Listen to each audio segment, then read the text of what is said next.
நிலா குழந்தைகள் கிட்ட மட்டும்தான் பேசும். அது எப்பன்னு உங்களுக்கு தெரியுமா?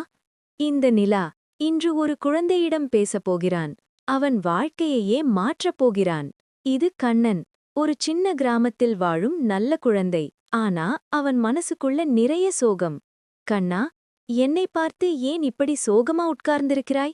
நிலா, எனக்கு யாரும் நண்பர்களில்லை. எல்லாரும் விளையாடுறாங்க.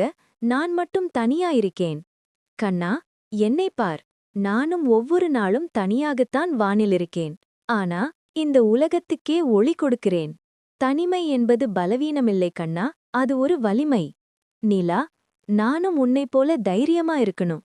என்னால முடியும் இல்லையா? நிச்சயமா முடியும் கண்ணா. உன் ஒளி உன்னுக்குள்ளதான் இருக்கு. அடுத்த நாள் கண்ணன் தன்னம்பிக்கையோடு வெளியே வந்தான். அவன் முகத்தில் ஒரு புதிய சிரிப்பு. அவன் நண்பர்களுடன் சந்தோஷமாக விளையாடினான். அவன் தனிமையை வென்றான். தன்னம்பிக்கையோடு நண்பர்களை பெற்றான். நினைச்சுக்கோ கண்ணா, ஒளி வெளியிலிருந்து வரல, அது உன்னுக்குள்ளதான் இருக்குது. தனிமை ஒரு சாபமில்லை, அது உன் வாழ்க்கையை ஒளிர வைக்கும் ஒரு தொடக்கம்.